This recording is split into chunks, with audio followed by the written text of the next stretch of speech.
Seems like every single day we learn more and more and more about the massive fraud that took place in Minnesota. And Democrats, like our very own Pramila Jayapal, want you talking about anything other than that massive, years-long fraud perpetrated by members of Minnesota's Somali community. Now, I don't look at this and say, all Somalis are exactly the same. No, of course not. But it's hard to completely disconnect that from the story when I think in total there's like 87, maybe 89 individuals who have been charged so far with scandal, with fraud that cost taxpayers potentially over $1 billion. Only 8 of them are non-Somali, and it's very specific to the Somali community. But you've got people like Pramila Jayapal and others who are dusting off their favorite rhetorical shield to stop any kind of criticism or even any kind of conversation about how and why this happened. And that rhetorical shield is it's identity politics. That's what they do. They throw out identity politics. In response to the scrutiny over this group called Feeding Our Future, she goes on MS Now, formerly MSNBC, and insisted that Somalis and other immigrants, they built this country, so you should not even talk about this scandal. The majority of Americans across the country, regardless of political party, know that immigrants from all over the world, Somalia, India, wherever they're from, Latin America, Africa, that immigrants have built this country and make this country what it is today. What does it have to do with this scandal? Nothing, but it's meant to dodge talking about it or deflect from the seriousness of it. And it's an idea that she's proposing, or her strategy, I should say. Her strategy is meant to imply that any criticism of criminal conduct here is somehow an attack on immigrants as a whole, when of course that's just not true. This is a trick.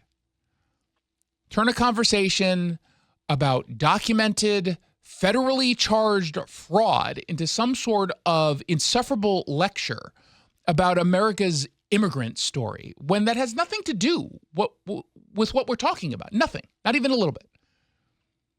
She's pretending critics are smearing entire communities instead of pointing out there was a multi-million-dollar scheme where over 80 people are accused of siphoning money away from low-income kids. For what? Real estate, luxury cars, vacations? She knows, Jayapal knows, and others who are doing this, they know the facts of the case are just ugly.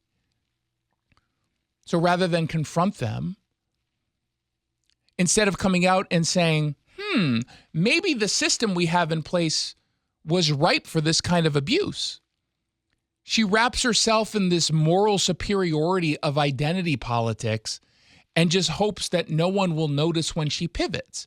And if you're going on MSNBC, I imagine you know that they notice you pivot, but they want you to pivot. That's why they have you on. But you try this on Fox and it fails spectacularly. You try this in front of just average American people, they're going to call you out on it. This isn't about hardworking immigrants who follow the law. That's not what the story is about. This is a story about a system that Democrats built. Not only built, but protected.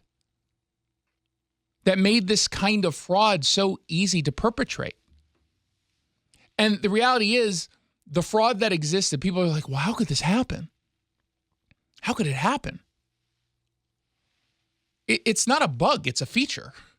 It was designed this way. I've got a FoxNews.com op-ed on this very topic today.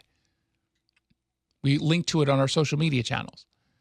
This is all done intentionally. And it's part of the nonprofit ecosystem, this nonprofit industrial complex.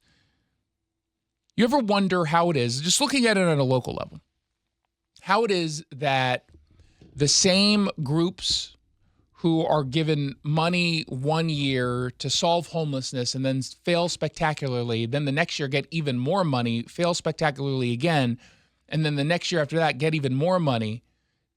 You know why that happens? It's all a scam. It's all a fraud.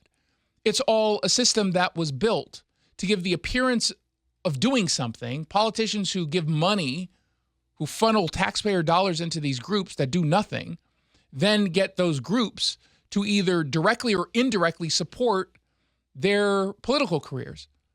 They go out there and say, look at what I've done for the Somali community or for the homelessness community. Look what I've done. I've given all this money. And if there's no results, they don't take any blame. They're like, well, I didn't do it. I gave the funding.